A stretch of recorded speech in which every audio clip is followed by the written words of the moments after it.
APCC అధ్యక్షురాలు YS Sharmila arrest విషయం తనకు తెలియదని ఏపీ మంత్రి బొత్స సత్యనారాయణ అన్నారు.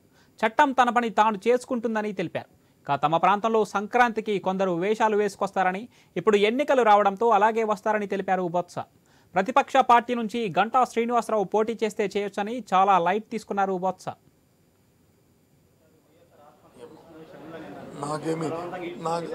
నాకు ఆ విషయం తెలియదు.